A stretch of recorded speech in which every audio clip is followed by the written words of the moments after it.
জনগণ হক কথা বলতে হবে, ইনসাফের কথা বলতে হবে, ন্যায়ের কথা বলতে হবে, হালালের কথা বলতে হবে, হারামের প্রতিবাদ করতে হবে। তখন সরকারেরও সাহস বাড়বে। ওটা তখন তখন আপনি ওই দেখবেন সংবিধানের মধ্যে অন্য অন্য আইনের সাথে এই আইন থাকবে যে যে অভ্যস্ত হয়ে যায় মদখোর, এই মদখোরের শাস্তি হলো 80 টাকা। 80 টাকা 80 ব্যয় কে প্রয়োগ করবে? ইসলামী আদালত। ইসলামী আদালত, ইসলামী আদালত মানে কি? ইসলামী আদালত মানে হলো মুসলিম সরকারের যে আদালত, সেটা তো মুসলিম আদালত। আলাদা করে মুসলিম আদালত তো ভিন্ন করে করতে হবে। মুসলিম দেশ, তার আদালত ইসলামী আদালত হবে। যদি আমি এটাকে ইসলামী তরিকায় পরিচালনা করছি না, এটা আমার দোষ, আমি অপরাধী। মুসলিম দেশের আদালত তো মুসলিম আদালত। বলুন মুসলিম আদালত হুজুর, এই দেশে তো অন্যান্য ধর্মের লোকেরা আছে। আরে অন্যান্য ধর্মের লোকেরা শান্তি পেতে চাইলে, ন্যায় বিচার পেতে চাইলে ইসলামী আদালতে পাবে, অন্য কোনো আদালতে পাবে না।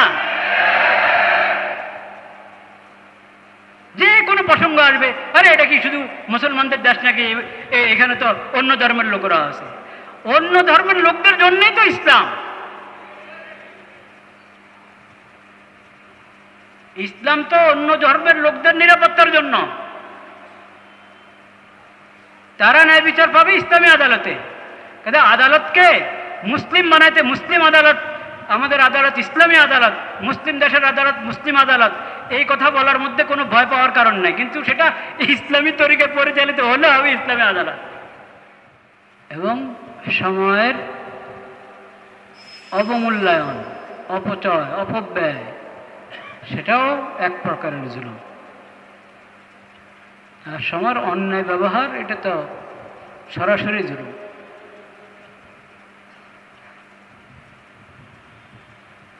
অন্যের উপর জুলুম করা হলে সেটাও জুলুম। আমার জিন্দেগির মুহূর্তগুলো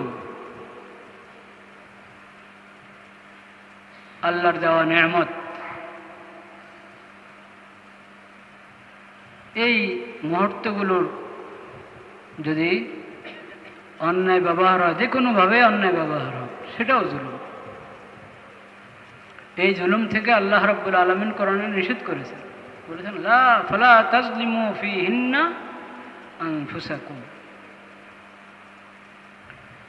এই জুলুম থেকে বাঁচা জরুরি। কতভাবে সময় নষ্ট করা হয় চিন্তা করে দেখি। আমরা দিন রাতের 24 ঘন্টার মধ্যে কি পরিমাণ সময় এর সদ্ব্যবহার আমরা করি, আর কি পরিমাণ সময় নষ্ট হয়ে যায়, অনর্থক অহেতুক কাজের মধ্যে নষ্ট হয়। আর কিছু তো সরাসরি গুনার কাজে নষ্ট হয়। এই সব কিছু কিন্তু জুলুম। ব্যক্তি জালিম, জালিম বললে তো আমরা অসন্তুষ্ট হয়ে যাব। আমার মতো ভালো মানুষকে জালিম বলা হইল, কিন্তু জুলুম তো বটেই। যে কোনো গুনার কাজ, আল্লাহর নাফরমানির যত কাজ, সব জুলুম। চাই ওটা আমার ব্যক্তি জীবনের সাথে সম্পৃক্ত হোক, চাই সেটা অন্যের সাথে সম্পৃক্ত হোক। কোনো কাজে কিন্তু শুধু ব্যক্তিকেন্দ্রিক না, এটা মনে রাখতে হবে। অনেক এমনি তো বাহ্যিকভাবে বিচার করলে অনেক কাজ আমার ব্যক্তিগত বিষয়, পার্সোনাল বিষয়। কত জিনিস এরকম পার্সোনাল, যত ব্যক্তিগত বিষয় যদি সূক্ষ্মভাবে দেখা হয়, কোনোটাই ব্যক্তিগত না।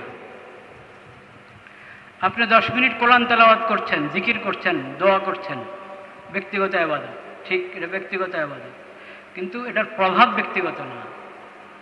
যে ঘরের অন্য সদস্যরা হয়তো একটু উদাসীন হয়ে আছে, গাফলতে আছে, আপনি জিকির করছেন, আপনি নফল নামাজ পড়ছেন, আপনি তেলাওয়াত করছেন, আপনি দ্বীনি বই পুস্তক পড়ছেন, ব্যক্তিগত কাজ। এটা পুরা ঘরে এটার আসর আছে, প্রতিবেশীরাও এটার ফায়দা পাবে। প্রতিবেশীরা ফায়দা পাবে। আপনার রাত্রে শোয়ার সময় আয়াতুল কুরসি পড়ছেন, এটা শুধু আপনার ঘরের জন্য উপকারী না, আশপাশের ঘরগুলোর জন্য এটা উপকারী। নেক কাজ যদি আমি করি, ব্যক্তিগত ইবাদত, ব্যক্তিগত নেক কাজ, কিন্তু এটার ফায়দা, এটার প্রভাব আমার ঘরের সদস্যরা, আমার ঘরের আশেপাশের লোকেরাও পাবে, এবং পরোক্ষভাবে পুরো উম্মতের মধ্যে এটার একটা ফায়দা। কারণ পরিবেশটা ভালো হওয়া, পরিবেশ ভালো হওয়া এটার অনেক ফায়দা। পরিবেশটা ভালো হতে হলে, চারদিক ভালো হতে হলে এক এক সদস্য নিজ নিজ আমলের মধ্যে সচেতন হতে হবে, ভালো আমল করতে হবে, গুনাহ থেকে বেঁচে থাকতে হবে। তা এখন কত চুপে চাপে গুনার কাজ করে ফেলছি, এই তো আমার ব্যক্তিগত গুনাহ, আমি আরেকজনের উপরে তো জুলুম করছি না, অপরাধী, আমি দোষ করছি, গুনাহ করছি, পাপের কাজ হচ্ছে, কিন্তু আমার ব্যক্তির ক্ষতি হচ্ছে না। শুধু ব্যক্তির ক্ষতি হচ্ছে না, শুধু ব্যক্তির ক্ষতি হচ্ছে না, গুনার কারণে আমার ক্ষতি হচ্ছে, আমার সন্তানদের ক্ষতি হচ্ছে, আমার সন্তানদের ক্ষতি হচ্ছে, আমার প্রতিবেশীদের ক্ষতি হচ্ছে, আমার সমাজের ক্ষতি হচ্ছে, আমার দেশের ক্ষতি হচ্ছে, আমি যে উম্মতের সদস্য সেই উম্মতের ক্ষতি হচ্ছে। যহারাল ফাসাদু ফিল বাররি ওয়াল বাহরি বিমা কাসাবাত আইদিন নাস। এজন্য নিজেকে ইসলাহ করতে হবে, নিজে গুনাহ থেকে বেঁচে থাকতে হবে, অন্যদেরকে গুনার ব্যাপারে সতর্ক করতে হবে যে এটা পাপ, এটা গুনাহ, এটা ক্ষতিকর, এটা থেকে আমরা বেঁচে থাকি। আমি আজকে যে আয়াত পড়লাম সূরাতুল মাইদা 5 নম্বর সূরার 90 থেকে 92, 90, 91, 92 তিনটি আয়াত তেলাওয়াত করেছি সূরাতুল মাইদা 5 নম্বর সূরা থেকে। ইয়া আইয়ুহাল্লাযীনা আমানু, হে মুমিন বান্দাগণ, ইন্নামাল খামরু ওয়াল মাইসিরু ওয়াল আনসাবু ওয়াল আজলামু রিজসুম মিন আমালিশ শাইতান ফাজতানিবু।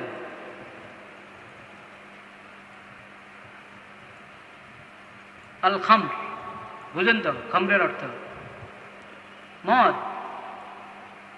হে ইমানদার বান্দাগণ, নিশ্চয় মদ, জুয়া, প্রতিমার ব্যাধি ও জুয়ার তীর অপবিত্র, শয়তানি কাজ। অনেকগুলো কথা আল্লাহ একসাথে বলে দিয়েছে। মদ, জুয়া, মাইসির, মাইসির মানে জুয়া, আনসাব প্রতিমাগুলো যেখানে রাখা হয়,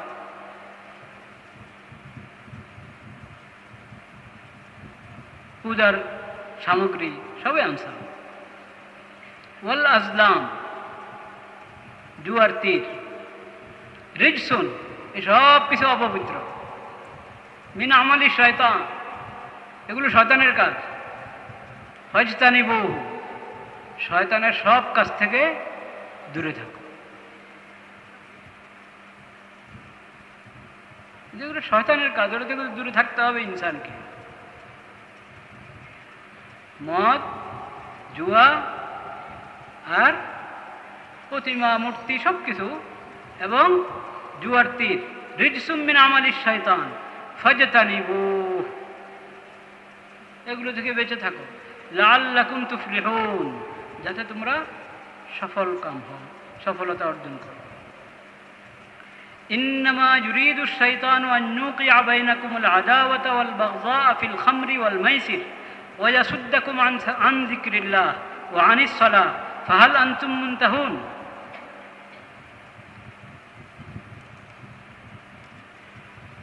লা ইলাহা ইল্লাল্লাহ।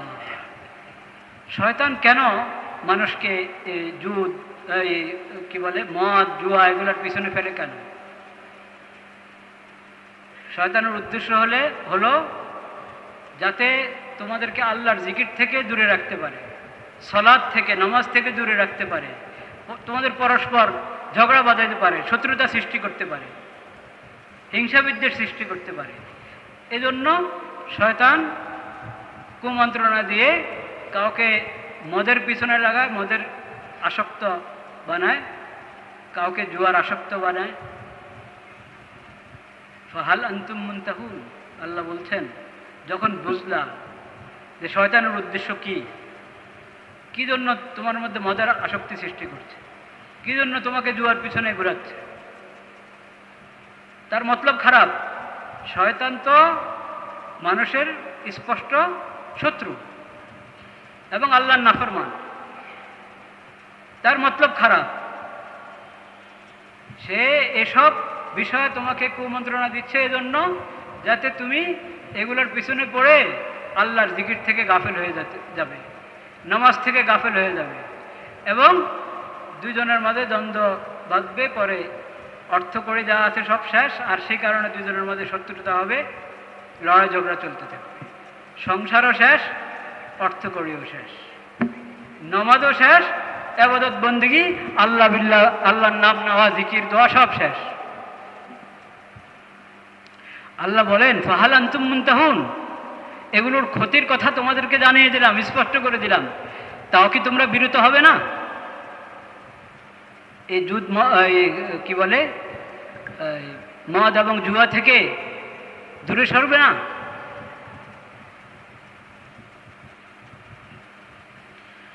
وأطيعوا الله وأطيعوا الرسول واحذروا فإن توليتم فاعلموا أنما على رسولنا البلاغ المبين।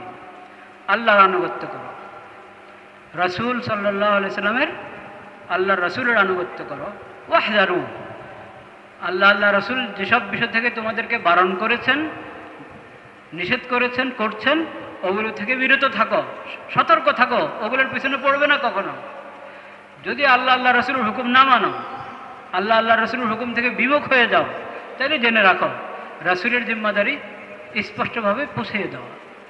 রাসূলুল্লাহ সাল্লাল্লাহু আলাইহি সাল্লাম আল্লাহর বার্তা জানিয়ে দিয়েছেন, আল্লাহর বিধানগুলো তোমাদেরকে শুনিয়ে দিয়েছেন, রাসূলের দায়িত্ব শেষ। না মানলে তোমরা আখিরাতে ধরা পড়বে, দুনিয়াও বরবাদ হবে, কবর হাসর আখিরাতেও বরবাদ হবে।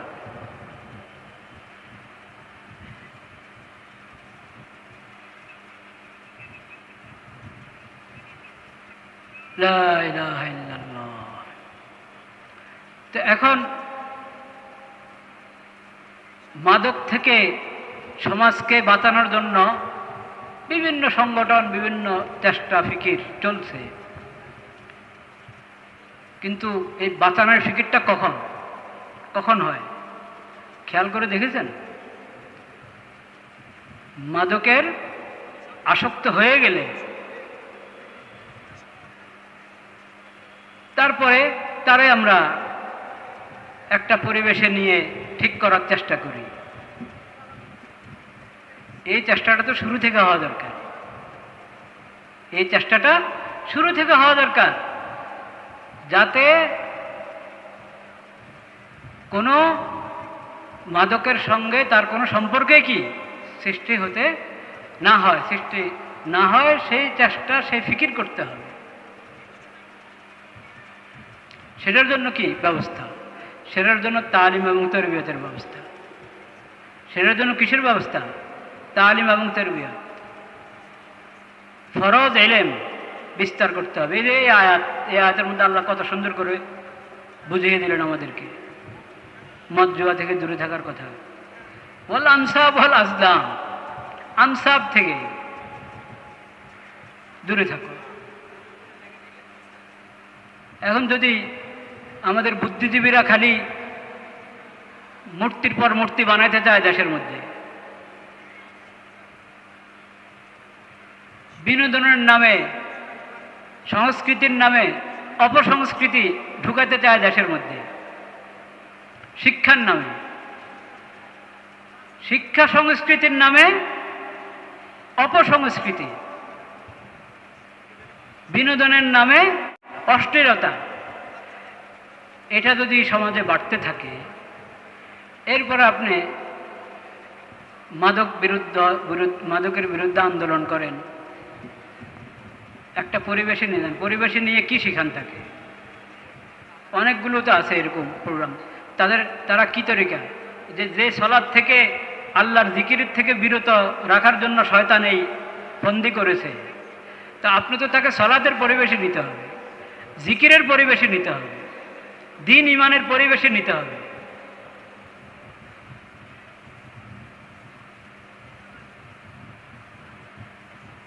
তাকে বিনোদনের নামে অন্য এমন কিছু দিলেন, ভাবলেন যে ও ঠান্ডা হবে।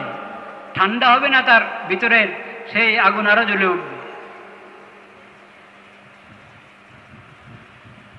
তো আমাদের বড় সমস্যা হলো আমরা গোড়া থেকে চিকিৎসা করতে রাজি নেই।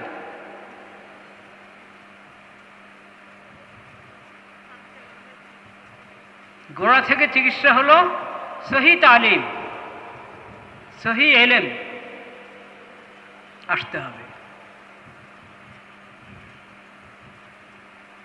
স্কুল কলেজ ভার্সিটির ছাত্রদের মধ্যেও এবং সমাজের অন্য সবার মধ্যে, সব শ্রেণীর মানুষের মধ্যে কোরআন সুন্নাহর সহি তালিম আসতে হবে।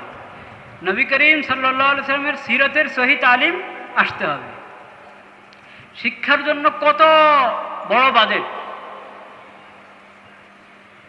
কিন্তু সেই শিক্ষা জাগতিক শিক্ষা, তাও পবিত্র জাগতিক শিক্ষা নয়, পশ্চিমা সংস্কৃতিওয়ালা, পশ্চিমা সভ্যতাওয়ালা শিক্ষা।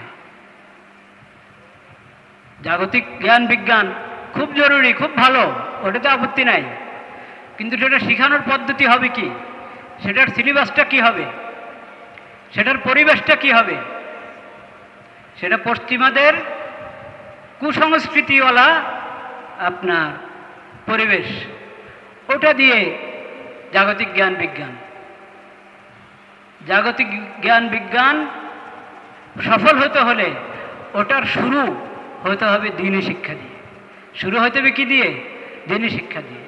এবং জাগতিক জ্ঞান বিজ্ঞান পুরোটা হতে হবে এমন যা যেখানে আল্লাহর নাম নেওয়া যায়। ইকরা বিসমি রাব্বিকাল্লাযী খালাক ইনসানা মিন আলাক ইকরা ওয়া রাব্বুকাল আকরাম আল্লাযী আল্লামা বিল কলম আল্লামাল ইনসানা মা লাম ইয়ালাম। কলম ধরা শিখিয়েছেন যে রব, তোমাকে বাকশক্তি দান করেছেন যে রব, বিবেক দান করেছেন যে রব, সেই রবকে ভুলে, সেই রবের বিধান ভুলে যতই শিক্ষা মন্ত্রণালয় শিক্ষাকে যতই উপরে উঠাতে যাবে, কখনো উপরে উঠবে না, নিচে নামবে। শিক্ষা মন্ত্রণালয়, সংস্কৃতি মন্ত্রণালয়, দোনো মন্ত্রণালয়কে কোরআন সুন্নাহর দ্বারস্থ হতে হবে, নবীজির সিরাতের দ্বারস্থ হতে হবে। ওখান থেকে আর রহমান আল্লামাল কোরআন খালাকাল ইনসান আল্লামাহুল বায়ান, ওখান থেকে রহমত নিতে হবে, রবের কাছ থেকে রবের দয়া নিতে হবে। তারপরে আপনার শিক্ষা সংস্কৃতি উন্নতি লাভ করবে, নতুবা লাভ করবে না, নতুবা লাভ করবে না। তো যাই হোক, ব্যক্তিগত পর্যায়ে, সামাজিক পর্যায়ে, পারিবারিক পর্যায়ে সবাই মেহনত করতে হবে। কোনো দেশ ঠিক হতে হলে, সমাজ ঠিক হতে হলে শুধু গোড়ার লোকরা নসিহত করবে, তারা চেষ্টা করবে, এটা যথেষ্ট না। এক তো তাদের চেষ্টাও যথাযথ হতে হবে, কিন্তু তাদের চেষ্টা কখনো সফল হবে না যদি ব্যক্তি পর্যায় থেকে ফিকির না হয়, চেষ্টা না হয়। আমার ঘরে আমার সন্তান নামাজ বিমুখ, আমি চেষ্টা করছি না তাকে নামাজি বানানোর জন্য, তো আজকে সে নামাজ ছাড়লো, আজকে সে নেক পরিবেশ ছাড়লো, তো খারাপ পরিবেশে গিয়ে সে তো মদের আসক্ত হবেই। আমি ছেড়ে দিচ্ছি কেন আমার সন্তানকে, তাকে নিয়ে আমার কেন ফিকির নেই, সে অন্যমুখী তো হচ্ছে, এটা থেকে আগে থেকে আমি কেন চিন্তিত না তাকে সঠিক লাইনে রাখার। আল্লাহ রাব্বুল আলামিন সেই তৌফিক আমাদেরকে দান করেন। আইন মন্ত্রণালয়ের পক্ষ থেকে তো এই মাদক থেকে বাঁচানোর জন্য, নিয়ন্ত্রণ করার জন্য কত আইন, আপত্তি নেই ওইসব আইনে, ওটা তো ওইসব ক্ষেত্রে আইনগুলো বেশিরভাগ দেখেছি যেগুলো অপশন রাখা আছে, মানে ওখানে শরীয়ত নসিহত করে দিয়েছে, বিধান দিয়ে দিয়েছে, এখন এটা ওয়াজ, নসিহত, দাওয়াত, তাবলীগের মাধ্যমে বাস্তবায়িত হবে। ওই ব্যবস্থা নিতে হবে, ওই ব্যবস্থা নিতে হবে। আপনি সেমিনার করলেন, 1 ঘন্টা লেকচার হলো, কিন্তু সেখানে আল্লাহর কোরআনের একটা আয়াতও পড়লেন না মদ হারাম হওয়ার ব্যাপারে, নবীদের একটা হাদিসও পড়লেন না মদ হারাম হওয়ার ব্যাপারে। নবী করিম সাল্লাল্লাহু আলাইহি ওয়াসাল্লাম কি বলেছেন? লান আল্লাহুল খামরা ওয়া শারিবাহা ওয়া সাকিয়াহা ওয়া বাইআহা ওয়া মুবতাআহা ওয়া আসিরাহা ওয়া মু'তাসিরাহা ওয়া হামিলাহা ওয়াল মাহমুলাতা ইলাইহি। সুবহানাল্লাহ। আল্লাহ লানত আল খামরা ওয়া শারিবাহা, মদ এবং যত মুস্কিরাত যেটার কারণেই এই নেশা হয়, তো সব কিছুর উপর আল্লাহ লানত। যারা মদ পান করে তাদের উপর আল্লাহ লানত, নেশা করে তার উপর আল্লাহ লানত, যে অন্যকে পান করায়, অন্যকে দিল নেশার কোনো দ্রব্য, তার উপর আল্লাহ লানত, যে বিক্রি করছে, যে খরিদ করছে, সবার উপর আল্লাহ লানত। ও আসিরাহা ও মুতাসিরাহা, যে বলছে আমাকে একটু 1 গ্লাস তৈরি করে দাও, হ্যাঁ, তৈরি করে দিচ্ছে, যার জন্য তৈরি করা হচ্ছে, সবার উপর আল্লাহ লানত। বহন করে যে নিচ্ছে, যার জন্য বহন করে নিচ্ছে, সবার উপর আল্লাহ লানত। তো শান্তি পাবেন কই? লানতের কাজ করে শান্তি তো পাওয়া যাবে না, রহমত তো পাওয়া যাবে না। লানত মানিয়ে তো আল্লাহর রহমত থেকে বঞ্চিত হওয়া, দূরে থাকা। তো এই হাদিস শোনাচ্ছেন না, এমনি লেকচার দিচ্ছেন, বুদ্ধিজীবীর লেকচার। মদ থেকে দূরে থাকো, নেশা থেকে দূরে থাকো, নেশা খারাপ, নেশা ভালো না বললেন, সেটাও একটা কথা, কারো উপকার আসতেও পারে, কিন্তু সোজা সবটা কথা বলেন না কেন? আরে এটা আল্লাহ হারাম করেছেন, এটা তোমার আখলাক নষ্ট করবে, তোমার সংসার নষ্ট করবে। আল্লাহ হারাম করেছেন, আল্লাহ অসন্তুষ্ট হবেন, কবরে শাস্তি পাবা, জাহান্নামে শাস্তি পাবা। আল্লাহর রসুল হারাম করেছেন, আমরা মুসলিম, আমাদের ইসলামী শরীয়তে এটা হারাম, এই কথা বলতে লজ্জা লাগে। চাচ্ছি সমাজটা সুন্দর হোক, হ্যাঁ, আমাদের যুবকরা এরকম এই কি বলে মাদকাসক্ত না হোক, চাচ্ছি, কিন্তু তাদেরকে আল্লাহ এটা হারাম করেছেন এই কথা বলতে লজ্জা লাগে। এটা বলি যে এটা ভালো না, এটা খারাপ, বুঝতে পেরেছেন? আল্লাহ হারাম করেছে এই কথা বলতে কিন্তু অনেক বুদ্ধিজীবীর এটা লজ্জা লাগে।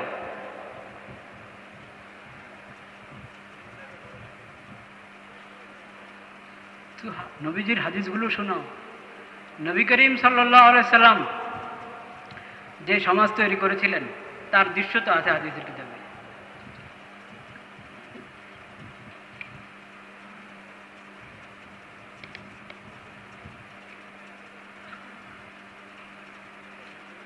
লা ইলাহা ইল্লাল্লাহ, লা ইলাহা ইল্লাল্লাহ, লা ইলাহা ইল্লাল্লাহ। সেটা ওই হাদিসটা শুনে আগে। عن أنس بن مالك رضي الله عنه قال كنت ساقي القوم يوم حرمت الخمر في بيت أبي طلحة وما شرابهم إلا الفضيخ حاديا خاديا إلا الفضيخ البسر والتمر فإذا مناد ينادي فقال اخرج فانظر فخرجت فإذا مناد ينادي ألا إن الخمر قد حرمت قال فجرت في سكك المدينة فقال لأبي طلحة اخرج فأهرقها فهرقتها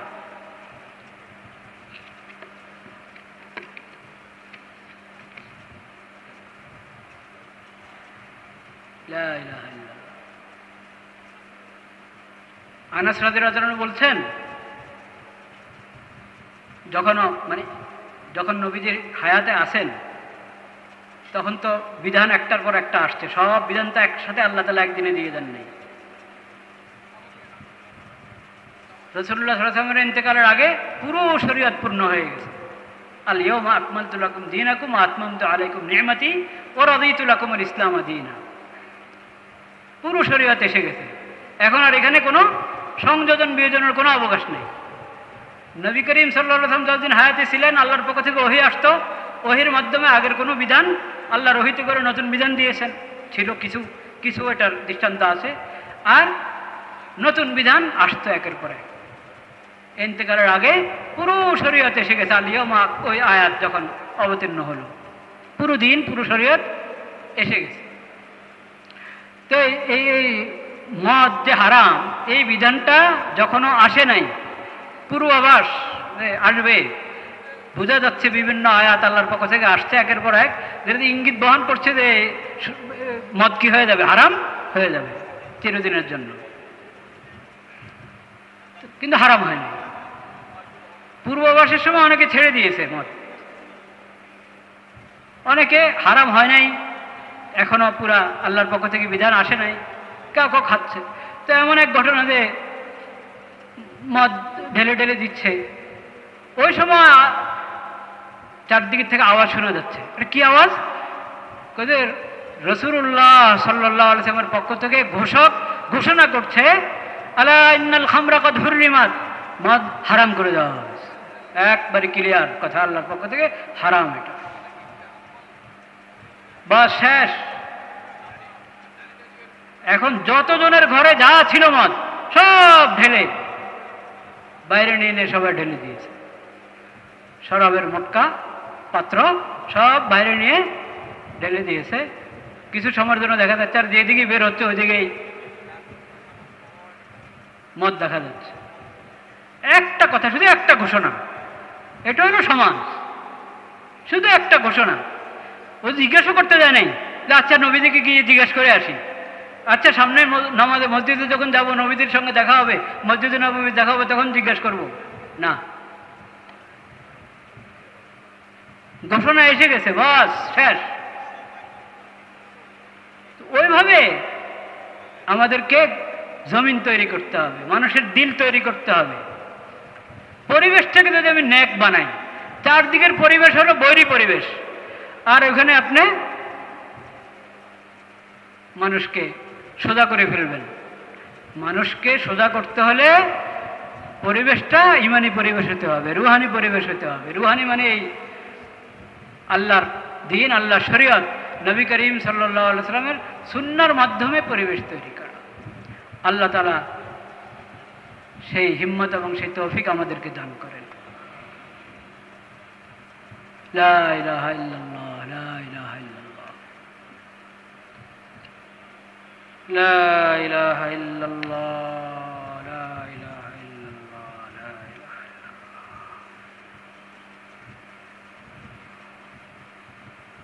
কতজনে কত ছুতা ধরে ধরে মদ নিজে খেতে চায়, অন্যকে খাওয়াতে চায়, ওটার জন্য সুযোগ বের করতে চায়। ওই ধরনের লোকজন আগেও ছিল, তারাও বিভিন্ন ছুতা বের করেছে, ছুতা বের করতে চেয়েছে। কোনো রকম এটা ধরে রাখা যায় কিনা। প্রতি যুগের ইসলামের ধারক বাহক তারা এগুলো খণ্ডন করেছে। নবী করিম সাল্লাল্লাহু আলাইহি ওয়াসাল্লামের কাছে নতুন নতুন যারা মুসলমান হয়েছে, এই বদ অভ্যাস ছাড়তে পারছে না, ওরা এসে বলছে যে এটা তো আমাদের শক্তি পায় আমরা খেলে, এই ফায়দা সেই ফায়দা। আরে নবী করিম সাল্লাল্লাহু আলাইহি ওয়াসাল্লাম এক কথা জিজ্ঞেস করেছেন, হাল ইউসকিরু, আর নেশা হয় কিনা এটা বলে, যে নেশা করলে তোমার কি বলে দেমাগ, তোমার আকলের উপর এটার প্রভাব পড়ে কিনা? হ্যাঁ প্রভাব তো পড়ে। ফাইসটা নিব, বাস দূরে থাকো, এটা থেকে বেঁচে থাকো। মানুষ তো কথা শুনে না, ছাড়তে চায় না। যদি মানুষ ছাড়তে না চায়, তাহলে সরকারের দায়িত্ব, দায়িত্বশীলদের দায়িত্ব, তারা প্রয়োজনে ওদের সাথে যুদ্ধ করবে, দায়িত্বশীলদের কাজ। এজন্য দায়িত্বশীলরা শুধু আইন করে দিলে আইন ওটা কাগজে থাকবে, ওটা যথেষ্ট না। এতগুলো আইন, এতগুলো দফা আইনের মধ্যে, কিন্তু এই মদ খেলে যে শাস্তি, ইসলামে যে শাস্তিটা আছে কিনা? শাস্তি না নাই? হ্যাঁ, কত ডোরা দিতে হবে? 80 ডোরা। আমাদের ডোরার নাম শুনলেই ভয় পায়, বুঝতে পেরেছেন? ডোরার নাম শুনলে ভয় পায়। আরবি শব্দটা দিররাতুন। দিররাতুন, দিররাতুন মানে এটা ডোরা শব্দ শুনে কি না কি ভাবে মানুষ আলাদা। দিররাতুন হলো একটা ব্যাধ, স্বাভাবিক একটা ব্যাধ। 80 ব্যাধ দিবে সরকার, আদালত, আপনি না। আপনি কি একজন মদ খেয়ে তারে ধরে 80 ডোরা মারবেন, এই অধিকার আপনার নাই। এটা সরকারের কাজ। তো সরকারের তো সাহস হইতে হবে। সরকারের সাহস হবে জনগণের মধ্যে যদি ঈমান থাকে, জনগণের অধিকাংশ যদি ঈমানদার হয় তো সরকার সাহস পাবে, নয়তো সরকারও সাহস পাবে না। এই তো জনগণের সরকার। সরকার আসলে কার প্রতিনিধি? আল্লাহর প্রতিনিধি। সমস্ত সরকার কার প্রতিনিধি? আল্লাহর প্রতিনিধি। তো আল্লাহর বিধান অনুযায়ী জনগণকে পরিচালিত করাটা সরকারের দায়িত্ব। কিন্তু ওইভাবে পরিচালিত করতে হলে তো সৎ সাহস, হিম্মত লাগবে, শক্তি লাগবে। ওই শক্তি জনগণের দায়িত্ব সরকারকে শক্তির যোগান দেওয়া, সৎ সাহস যাতে হয়, সাহসের যোগান দেওয়া, এটা জনগণের দায়িত্ব। জনগণের এই দায়িত্ব কিভাবে পালিত হবে? জনগণ হক কথা বলতে হবে, ইনসাফের কথা বলতে হবে, ন্যায়ের কথা বলতে হবে, হালালের কথা বলতে হবে, হারামের প্রতিবাদ করতে হবে। তখন সরকারেরও সাহস বাড়বে। ওটা তখন তখন আপনি ওই দেখবেন সংবিধানের মধ্যে অন্য অন্য আইনের সাথে এই আইন থাকবে যে অভ্যস্ত হয়ে যায় মদখোর, এই মদখোরের শাস্তি হলো 80 ডলার। 80 ডলার 80 ব্যয় কে প্রয়োগ করবে? ইসলামী আদালত। ইসলামী আদালত। ইসলামী আদালত মানে কি? ইসলামী আদালত মানে হলো মুসলিম সরকারের যে আদালত, সেটা তো মুসলিম আদালত। আলাদা করে মুসলিম আদালত তো ভিন্ন করে করতে, মুসলিম দেশ তার আদালত ইসলামী আদালত হবে। যদি আমি এটাকে ইসলামী তরিকায় পরিচালনা করছি না, এটা আমার দোষ, আমি অপরাধী। মুসলিম দেশের আদালত তো মুসলিম আদালত। বলুন মুসলিম আদালত হুজুর, এই দেশে তো অন্যান্য ধর্মের লোকেরা আছে। আরে অন্যান্য ধর্মের লোকেরা শান্তি পেতে চাইলে, ন্যায় বিচার পেতে চাইলে ইসলামী আদালতে পাবে, অন্য কোনো আদালতে পাবে না। যে কোনো প্রসঙ্গ আসবে, আরে এটা কি শুধু মুসলমানদের দেশ নাকি, এখানে তো অন্য ধর্মের লোকেরা আছে। অন্য ধর্মের লোকদের জন্যই তো ইসলাম। ইসলাম তো অন্য ধর্মের লোকদের নিরাপত্তার জন্য। তারা ন্যায় বিচার পাবে ইসলামী আদালতে। কিন্তু আদালতকে মুসলিম বানাইতে, মুসলিম আদালত, আমাদের আদালত ইসলামী আদালত, মুসলিম দেশের আদালত মুসলিম আদালত, এই কথা বলার মধ্যে কোনো ভয় পাওয়ার কারণ নাই। কিন্তু সেটা ইসলামী তরিকায় পরিচালিত হলে হবে ইসলামী আদালত।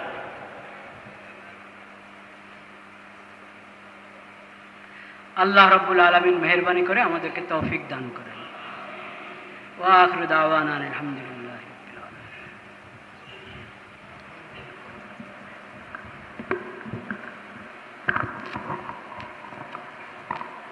যাদের সুন্নত বাকি আছে তারা 4 রাকাত কাবলা জুমা আদায় করে নেই।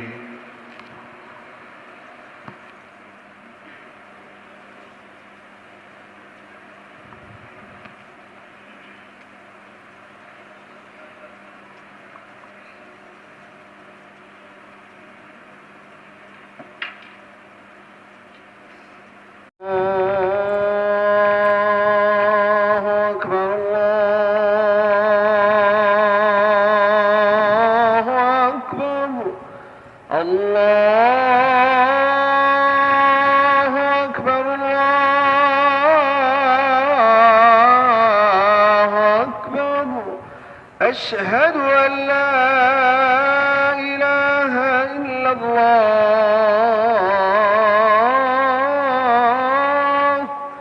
أشهد أن لا إله إلا الله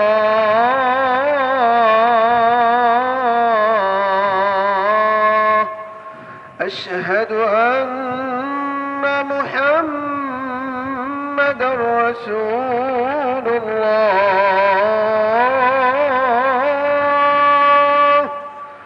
أشهد أن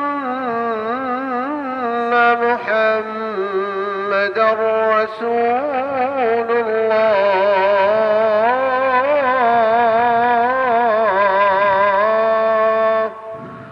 حي على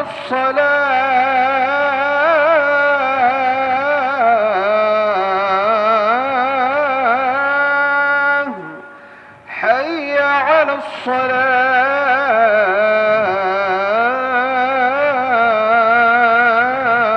الصلاة حي على الفلاح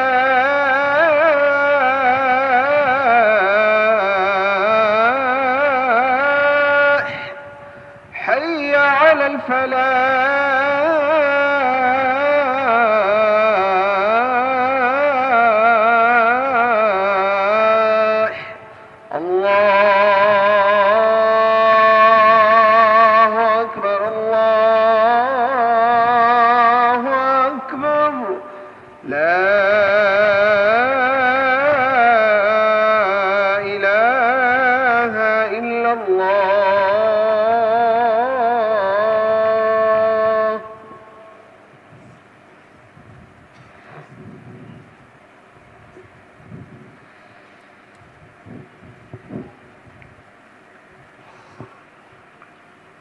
الحمد لله نحمده ونستعينه ونستغفره ونؤمن به ونتوكل عليه ونعوذ بالله من شرور أنفسنا ومن سيئات أعمالنا من يهده الله فلا مضل له ومن يضلل فلا هادي له وأشهد أن لا إله إلا الله وحده لا شريك له وأشهد أن محمدا عبده ورسوله. اللهم صل على سيدنا ومولانا محمد النبي الأمي وعلى آله وصحبه وسلم تسليما. أعوذ بالله من الشيطان الرجيم. بسم الله الرحمن الرحيم. يا أيها الذين آمنوا اتقوا الله حق تقاته ولا تموتن إلا وأنتم مسلمون. صدق الله مولانا العظيم وصدق رسوله النبي الكريم ونحن على ذلك من الشاهدين والشاكرين والحمد لله رب العالمين. عباد الله إنه لا يتم إيمان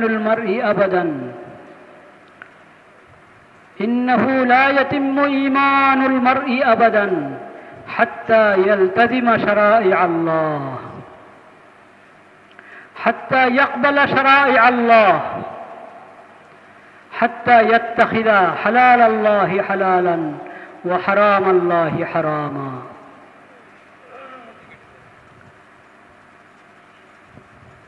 لا يتم إيمان المرء ولا إسلام المرء حتى يستسلم أمام أوامر الله وأمام مناهيه. فيا عباد الله اقرأوا القرآن، اقرأوا الحديث، تعلموا سنة نبيكم، تعلموا شرائع دينكم، ثم أحلوا حلال الله وحرموا حرام الله ليتم إيمانكم، ثم اجعلوا كل ذلك في أعمالكم فإنه لا يتم إسلام المرء حتى تكون أعماله مستسلمة لأوامر الله لأحكام الله. ثم جعلناك على شريعة من الأمر فاتبعها. بارك الله لنا ولكم في القرآن العظيم ونفعنا بالآيات منه والذكر الحكيم. أقول قولي هذا وأستغفر الله لي ولكم ولسائر المسلمين فاستغفروه إنه هو الغفور الرحيم.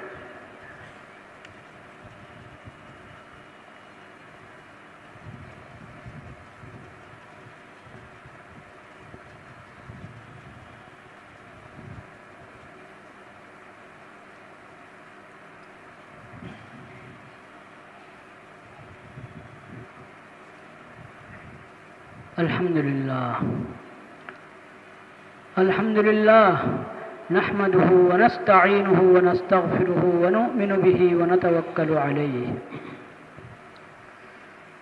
ونعوذ بالله من شرور أنفسنا ومن سيئات أعمالنا. من يهده الله فلا مضل له ومن يضلل فلا هادي له.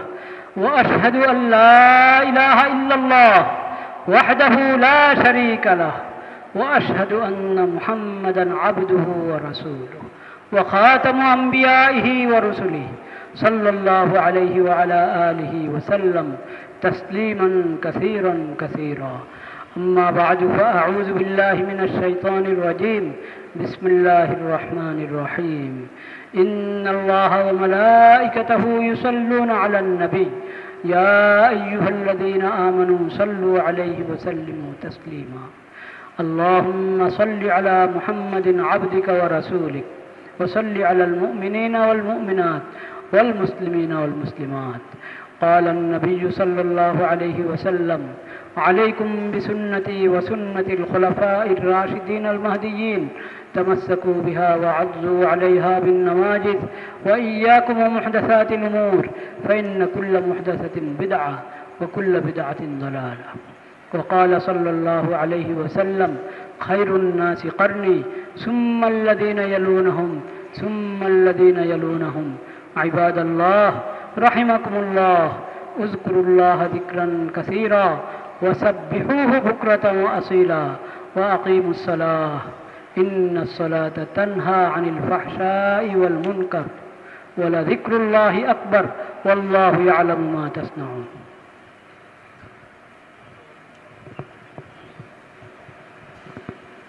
ধন্যবাদ।